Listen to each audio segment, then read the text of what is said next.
All right, everybody, welcome back. We are back for a new week of Doc Talk. And this week we got with us Major Doctor Michell Greenidge coming at you from an undisclosed location. We got Dr. Regina Parnell coming at you from St. Louis, Missouri. We got Dr. Crystal DeBerry from Memphis, Tennessee. I'm Dr. Jamaal Fortner coming at you from Houston, Texas. And in his absence, we also have Dr. Jason Lester of Aurora, Colorado, who is not with us. It was his birthday weekend, and man, he celebrated real hard, so that's how it happened to him. Today, our topic is what have we gained from the civil rights movement? As you can see, I'm wearing my Good Times inspired ensemble. I'm pretty sure I saw Michael or JJ had this on in one of the episodes, but we'll Michael. you know, so let's get started by having Dr. DeBerry talk to us a little bit about the civil rights movement. You got it, Dr. DeBerry. Thank you. So the civil rights movement encompassed social movements in the United States whose goals were to end racial segregation and discrimination, primarily against African Americans, to secure legal recognition as well as federal protection. And I feel like it was important for us to discuss this topic because now in today's time, with everything that's going on regarding the Black Lives Matter movement, even in just this world of politics, oh my goodness, Trump, what did he say? What did he say? Stand back, stand down, or something to that extent. To me, I almost felt like there was a call of some sort. And so when just discussing the civil rights movement for this episode, I think it's important for us to go back, right? Before all of the Black Lives Matter, before all of everything that's taken place or that has taken place in 2020, and to go back and reflect. The civil rights movement, what were its intended goals? And did we meet them when you're comparing the 1960s compared to 2020? How far have we really come? All right. So, I mean, let's talk about maybe, I guess, just to personalize it for us, what do you feel were the most striking moments of the civil rights movement? Like, what were the things that would stand out to you even today about that time frame? I think for me, the consistency that we had, we did not back down. We did not stop. We kept pushing. We kept moving. We kept marching. We kept protesting. We kept trying to get our seat at the table. We kept sitting where we were told we couldn't sit, attending places where we were told we couldn't attend. We kept doing those things. And we had leaders we had the Dr. Martin Luther Kings, and we had the Malcolm X's, and we had all of these different people to show us that we can do that, right? And in whatever way that we do that, right? But we kept pushing and continuing to say we're not going to stop until things change. And that's the thing that strikes me as the most important thing that came out of that, is that our goal was to have a voice, to be heard, and for you guys, for others to do something about it, right? And we did reach a lot of those goals. We're still trying to reach those goals to this day. I would have to say it was the kinship. I think it was that sense of community of just trying to work together to accomplish this, because even in just the introduction of just to secure legal recognition and federal protection, that is big. To fight for the right to vote, to fight for to be able to sit anywhere we want to, at any restaurant, on any bus, and not being told to sit somewhere else or drink out of this water fountain or X, Y, and Z. That community did, and is it still there? I get it, Dr. Greenidge, when you're saying we had those people to look up to. I think about, do we still have those type of people to look up to? I think we and that sense of community with purpose somewhere. The purpose really was lost somewhere along the way, and I don't know if it can be blamed on one thing or one person or one event, but it seems like when these things were happening, you had those leaders who kind of galvanized everybody else around a cause. And I feel like we don't really have that today. I think I mentioned it in the discussion on Blackness. It's like we don't have those strong leaders who are willing to stand out front and really say, hey, this is what we need to be doing as a people. And I think it's so easy to splinter public opinion now, especially with things like social media and things like, you can get news from anybody, anytime, anywhere. So the thing about it is, it's so easy to splinter the African American voice and vote and movements, because the first thing when someone begins to do something, then it's like all this negative stuff will come out about them on Facebook, YouTube, Instagram, whatever. And then it's like, okay, right away, it's kind of shut down and quelled because it's splintered that quickly.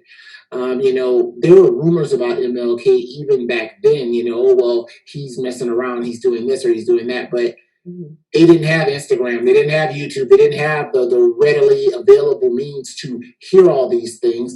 And also, I think a lot of times this is just diversionary tactics that people will put in place to try and stop us from actually getting to a intended goal.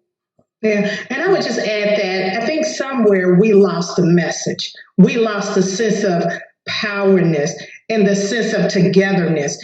Back then, they didn't have, like Dr. Fortner said, they didn't have the social media. So the conversation was a conversation.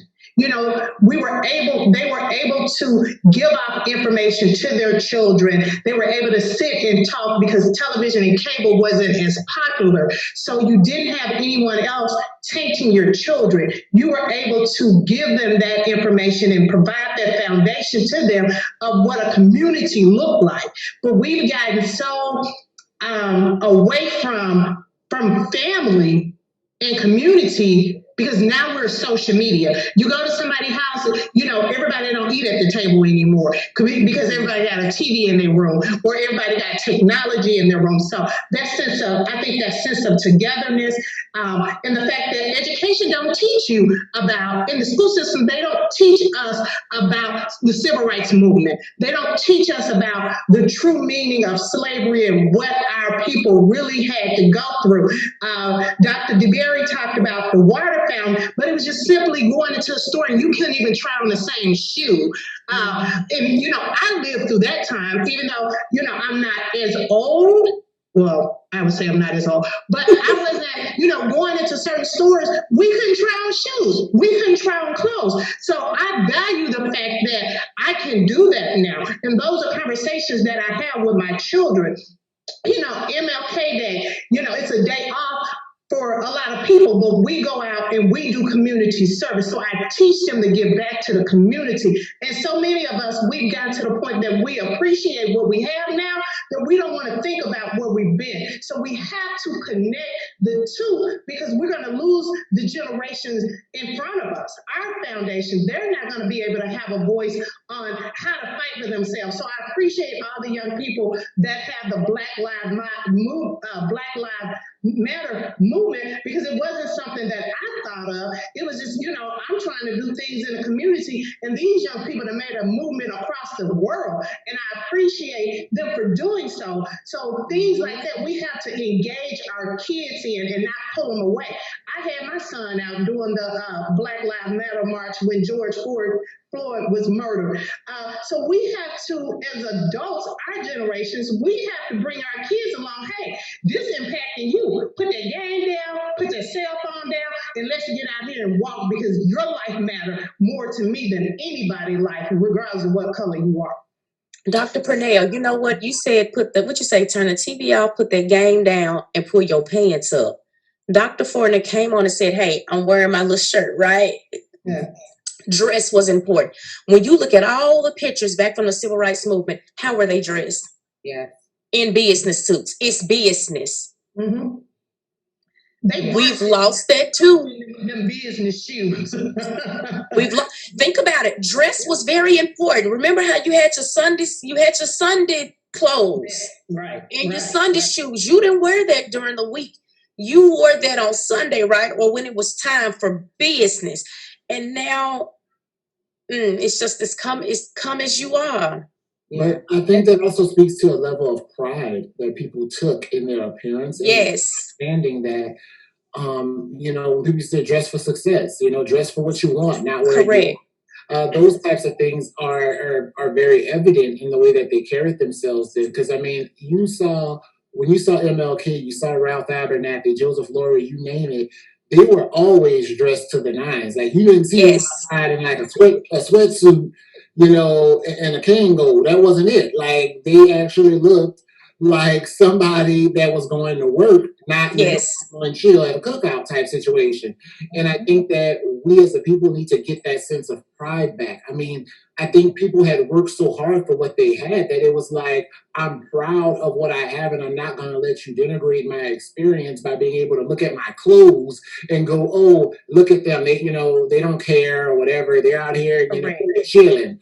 But I think that definitely I would equate that to a sense of pride and just a sense of like understanding the bigger picture.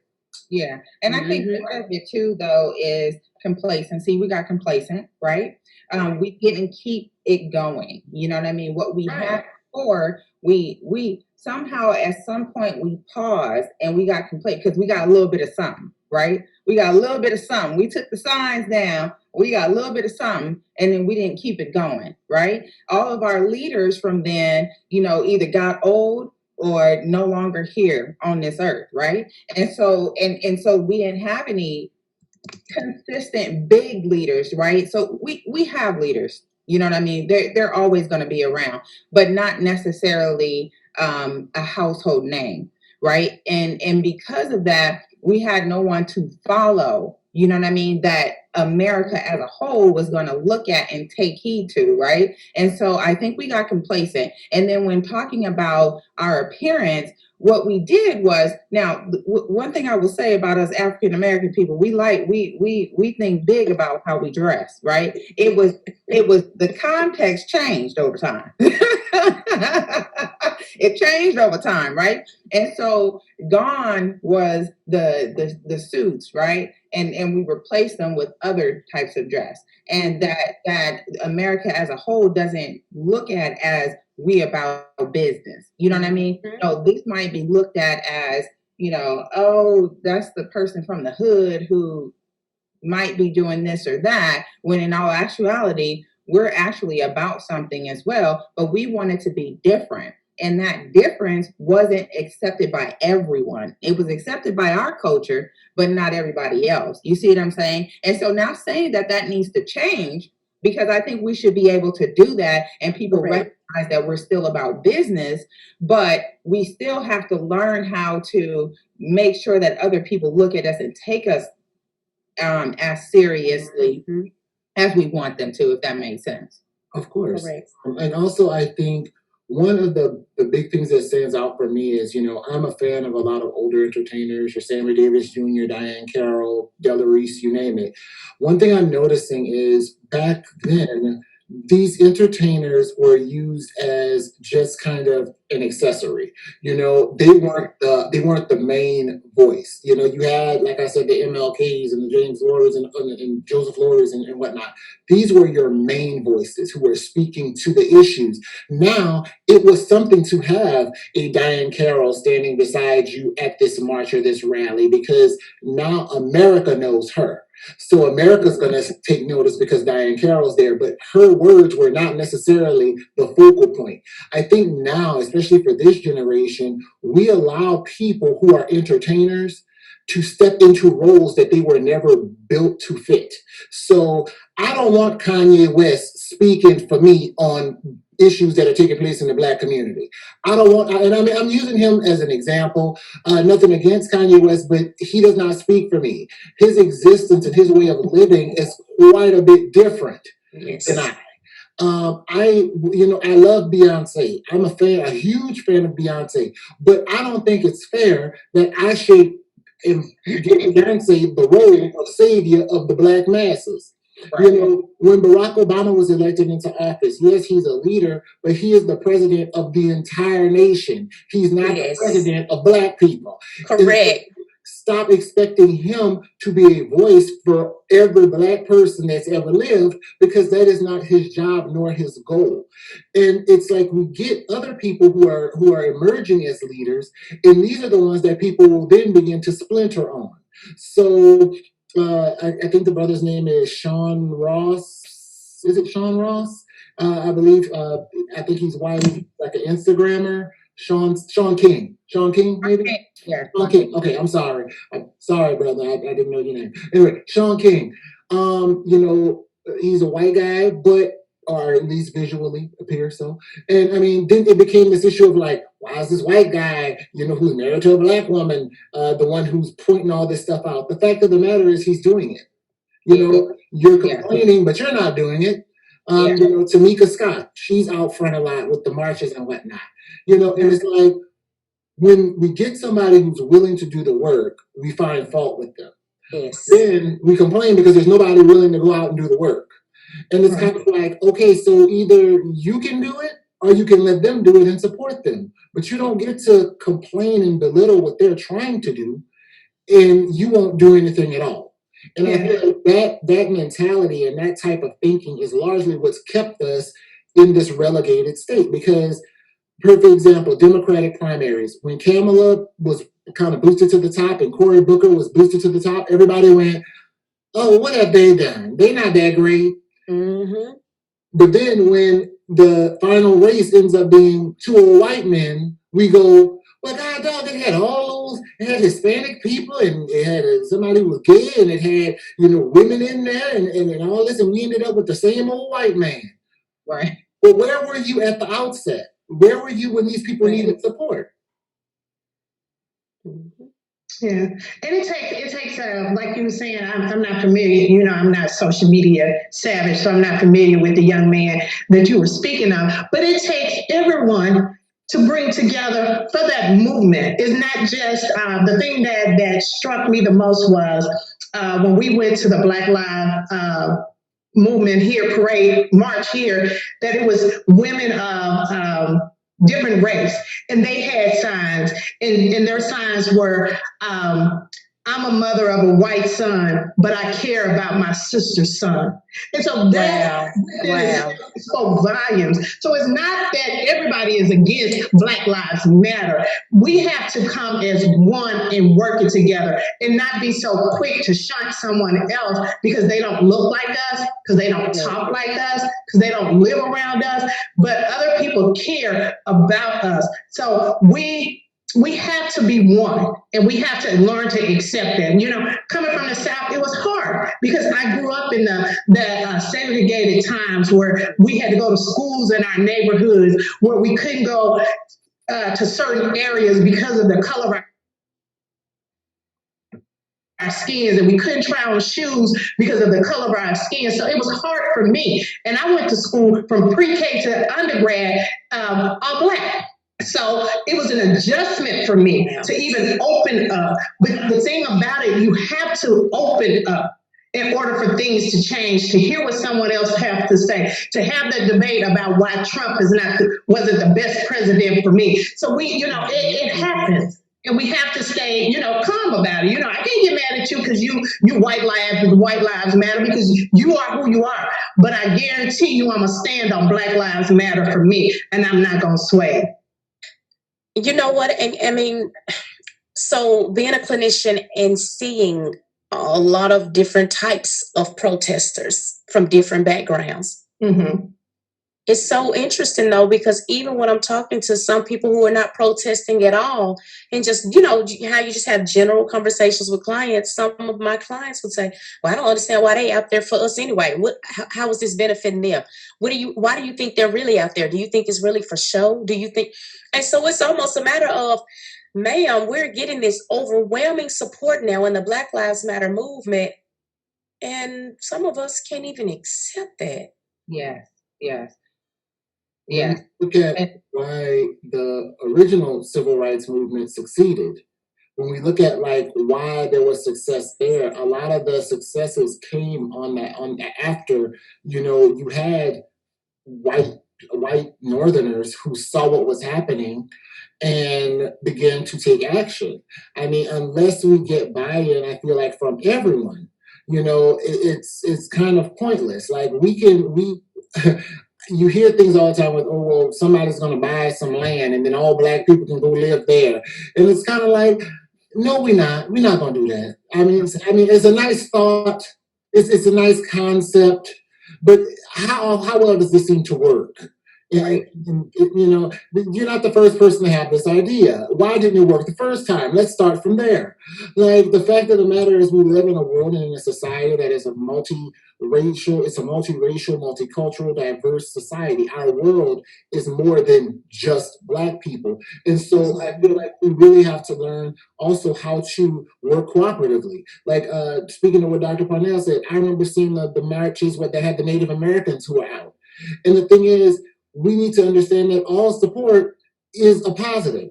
You know, if we're getting support from other races, other cultures, and speaking to when we had Dr. Perez on, and she mentioned, you know, at the end of the day, be they Hispanic supporters, Native American supporters, just other people of color. The fact of the matter is, if we put all groups of color together, we would be a majority. Yeah. Yes. So it's like there needs to be some type of cohesion there as well. Yeah, definitely. And I totally agree with what everybody is saying. You know, we need the allies. We definitely do. We just do. Okay. So we can't be hating on the allies. Let the allies be heard too. Let them help us. And that's what we were talking about in the last episode when we spoke about people not being authentic. Don't pretend to be something that you're not. Now, if you're going to be your white self and be for Black Lives Matter, then be your white self and be for Black Lives Matter. Don't pretend to be Black when you ain't, and then say, I'm for Black Lives Matter. So we can't have it both ways. We've got to embrace what we can, which is what they did back in the civil rights movement, and that's great. And speaking about the celebrities, we are okay with celebrities using their platform to further our voices, right? To allow our voices to be heard more. But they are not civil rights type of movers, right? They are promoting something that will reach many, many people, and we want that to happen. But like I said in the last episode, we've got to be mindful that we got to keep educating ourselves and using the proper people, the Tamika Scotts, to further our cause. We gotta get to supporting politicians of color who are doing something, right? Who are doing something for us. Guess what? If you don't know about them, go and educate yourself about them. That's what I would say to this. Especially when we talk about Black politicians. And I mean, I think also this speaks to the way we are raising our kids. Raise our kids up to understand what it means to be a politician. Because maybe you have a child that's an exceptionally good speaker who gets passionate about things. Let them know that that is an option for them. Because, I mean, I love Maxine Waters. I'm a Maxine Waters fan to my heart. Okay, that's Auntie Maxine. I just realized that this woman is 82 years old. It's like, what in the world? So in my mind, what I'm thinking is, okay, you know, not to say it like this, but there's limited time there. You know, what's going to happen when there are no more Maxine Waters? As we just lost John Lewis, you know, we're losing all of these really important voices, and it's like we're not replacing them. Who are we shaping to replace them? Exactly. And it's like when Barack Obama won, it really seemed like he came out of nowhere. But for those who had been following the Senate, you knew who he was. He had been there all along, but he had just constantly been overlooked because he wasn't one of the more vocal people in Congress, or in the Senate. So it's kind of that idea of, let's start looking at our politicians of color. Instead of just voting for them haphazardly, figure out what they're about. Because these people could very well be your next main leaders who are standing out front. But it also speaks to, we have to support them. We have to give them our support. Don't be one of the ones in the street. Oh, when Cousin Nuck Nuck was locked up, he ain't let him out. Okay, maybe Cousin Nuck Nuck needed to be locked up. Leave him there. Like, you can't blame this person for something that they're not directly tied to. You know, everybody wanted to blame Kamala Harris for, oh, well, she didn't vote for this particular reform.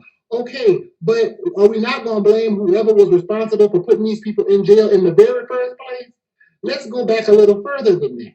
You know, and this is where it goes to, don't just accept what you hear on Instagram. Don't just accept what you hear or read on YouTube or on the blogs or online. Because, yeah, they may be reporting to the best of their knowledge, or they may be reporting on a very hard slant. You know, places like Fox News, I've never heard a bad word about Trump. But if you go to CNN, they'll tell you everything that he can't do, plus his sister said he can't read. So it's kind of, you know, everybody's kind of on their own slant here. So you have to get the facts for yourself and understand what is this person's motives, understand what is their track record. I can't say what's going to happen definitively with any given candidate, but I can say based on what I've seen of you, this is probably what you're going to do. Yeah, I like what you said, Dr. Fortner, about molding our children, because, you know, we sometimes, what do you want to be? What do you want to be when you grow up? And, you know, one of the things that I know, I have never heard a child say, I want to be a politician, because we don't open that door up for them. You know, and being a politician doesn't mean being a governor, doesn't mean being a mayor. They can be on the school board because it impacts our community. They can be on the city board. They can be on the library board for all I care, but mold them to think that you are a person that's intelligent enough can go out and make a decision that impacts your community. That's the level that we need to start talking to our children and our just the kids in our community, because I come across a lot of kids, and especially the ones that always got something to say back. I tell them all the time, you need to be a politician. You need to be an attorney, because you always got something to say. You always got to prove your point. And you can use that for good and stop using it for bad. So instead of telling our kids you're going to end up in jail, we can tell them you can end up in somebody's courtroom defending somebody because you always got something to justify. So you know, our own terminology when we're working with our kids and other people in our community. Correct. So I want to share something really quickly. So 54% of Americans think only some or none of the goals of Martin Luther King and the 1960 Civil Rights Movement have been achieved. 54%. Now, we know one of the major issues during the Civil Rights Movement was voting. We're talking about politics now, voting. Why does it seem like it's still so hard to get us to vote? Right. Yeah. I believe that a large part of that Black voter apathy comes from a concerted effort by the majority to make them feel apathetic towards voting. When you constantly are hearing your vote, my vote don't matter, in the end it's just going to be whatever they want anyway. I mean, you know, it don't make sense for me to go vote. I voted for Barack Obama and look, nothing changed. Well, did you also go and vote for your Congress people and your House of Representatives 2 years later? Because I bet you didn't. You voted for the president and then you expected him to, you know, go in and sweepingly change the whole United States, but you didn't give him any backup. You voted for him to be Batman, but you didn't give him a Justice League to back him up. You gave him nothing.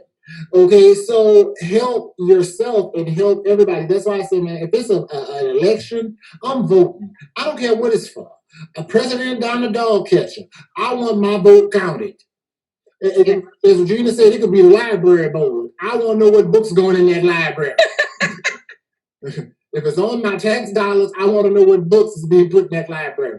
That's the point. We have to really understand, if we don't vote, our voices go completely unheard. And it's like you didn't exist at all. You have people who are trying to vote and having their names purged from rosters.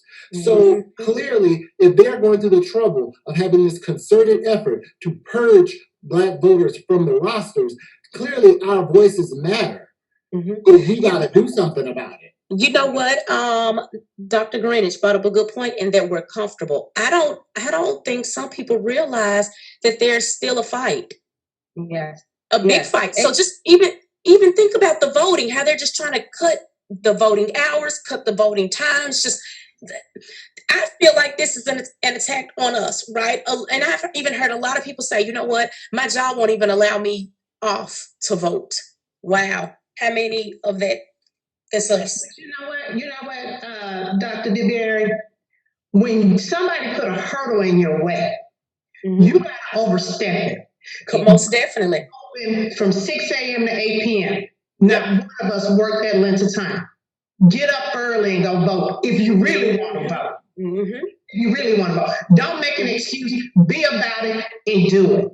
Yeah. And don't wait until the last day. Please don't wait until election day. Yes. I keep telling people, I know here in Texas, early voting is from the 13th to the 30th.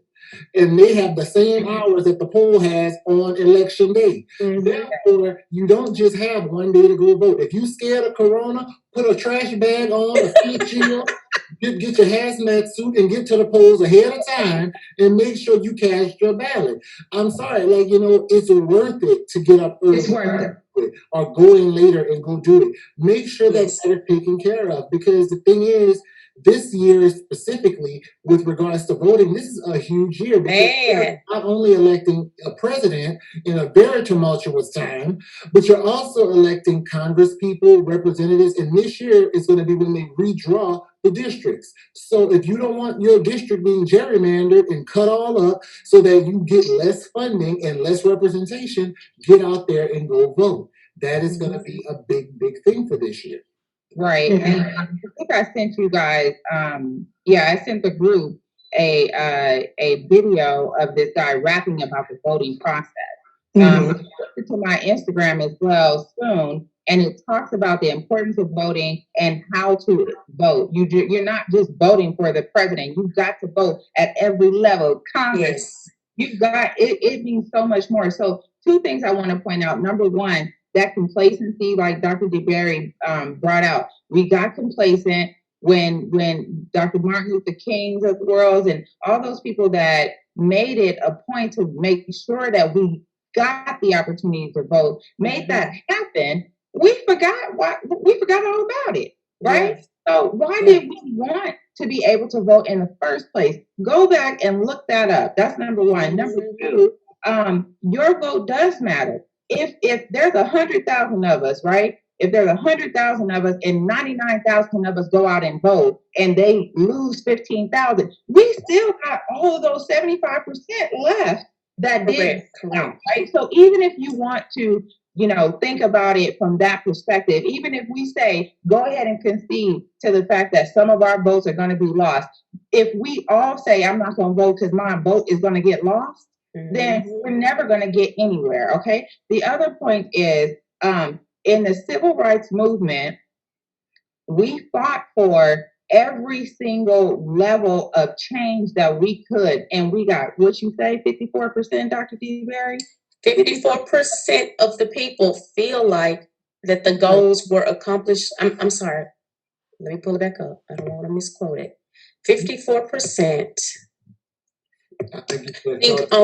think only some or none of the goals. But see, the 54, more than half of us thought that those goals were met. That's okay with me.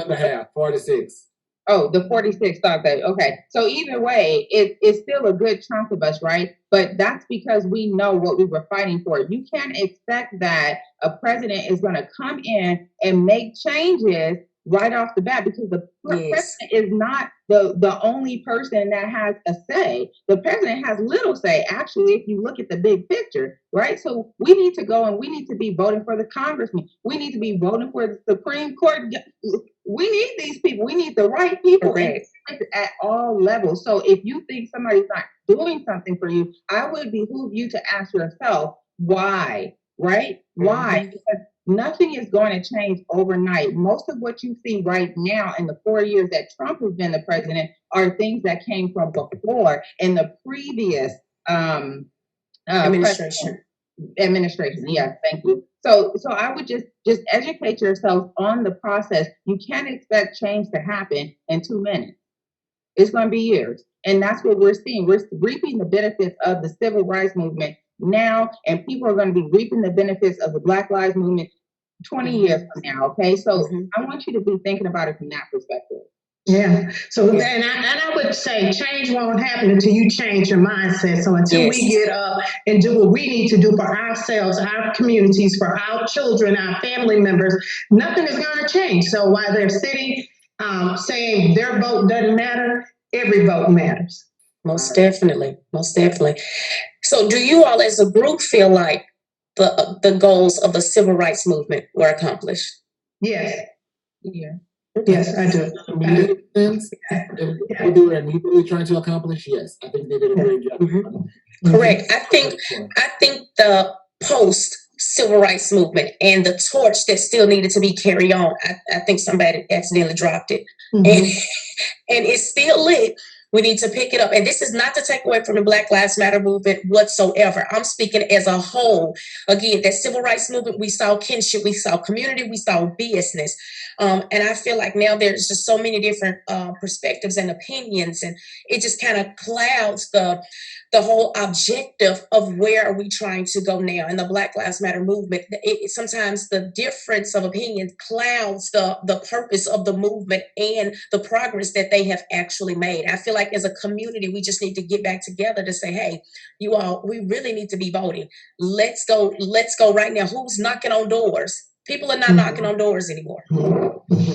Yeah, and I just wanted to say I wholeheartedly think that the civil rights movement made a change for us today, because we have the audacity to sit on a platform as clinicians, as doctoral students, to talk about issues that's within our communities. So because of them, because of the Dorothy Heights, the Ella Bakers, the Shirley Chisholms, the Kamala Harrises, for all the powerful Black women that have paved the way for us, we have the audacity to sit here today to discuss what's going on in our community. So yeah, the civil rights movement happened, and it helped all of us. And we, like you said, we need to pick up the torch and move forward so our children can see, oh, my mama did that. Let me do that. So we don't get up, then they're not going to get up. And we always on our cell phones, we do what our parents do. They do nothing, we do nothing. Correct. I agree. One big thing with the civil rights conversation is, I think, also calling on our Black organizations to do more. Right. The fraternities, our sororities, our actual institutions, 100 Black men and 100 Black women, and all these groups. You have 1 million groups spread out across the U.S. But when the time comes, I need these groups to galvanize and actually get something done. I spoke with someone the other day about Black Greek letter organizations in relationship to civil rights and social action. We have to really push our organizations to be more active in the community and be visual and be represented. We need to be doing voter registration drives. We need to be out there voting. Don't just encourage others to go vote. You go vote. You be the first one at the poll, putting your stuff in with your hazmat suit on, and take a picture of that. Let the people see you out voting too. I think that's where it becomes important in our Black churches. I mean, I know a lot of people have issues with having candidates come in and talk to the church. No, do that. I want to know, what exactly are you going to do for us? Yeah, this is not a matter of, it's not a political thing, but it is a fact of our church is within this system. And if we have to operate within the world system, then I want to know exactly what you're going to do and how what you're going to do is going to impact us. So I think that's important. And so I think I hate when I hear churches say, well, no, we don't want the candidates coming in here. This is not a political rally. No, but guess what? You live in their district. So you would want to know who they are and what they do. And you would want to know what they're going to do, because whether or not we realize it, a large room of African Americans can be very intimidating. You might be able to get what you need if they come and speak to y'all at the church. And hold them accountable. Don't just let them hold a position and every year they want to come and say, hi. No, we ain't seen you since last election. What have you done for me lately? Really? have you been out here? Have you been, Right. Because that's what some of them do. They just hold a position and don't do anything. And I'm not just talking about African American politicians. I'm talking about politicians as a whole. They come, they know they can come and speak to a congregation, and they don't come back again until the next 4 years or the next 2 years. Hold them accountable. And one thing I dislike is that ministers allow the politicians to come and don't even vet them. Is this something that your congregation really believes in? Don't let anybody get up and speak before me, because I'm trusting you as a pastor to be a watch over my life, over my spirit, over my children's spirit. So be mindful of who you allow within your church. Because I've seen some, they just let anybody come in, and I don't appreciate that. Mm-hmm. Don't come in because you're giving me a love offering. Come in because you're going to work for the people that's sitting in my congregation. Because I just need the love offering, Pastor. Well, we're not going to let Medivas. We're not going to let all the Medivas come into the church. That's what we're not going to do. But okay. I know we're about that time. I mean, I guess final thoughts around what did we gain, or did we gain, or where are we going with this? Yeah, I think we definitely gained the knowledge to know that we can do it. We just need to rally back up. Get that kinship back up, and figure out what's the objective. Where are we going? What is the main cause, right? I mean, what is the main objective? And once we figure that out, I think we most definitely can make a difference. And you know what? You don't even have to. You don't have to jump on every single cause.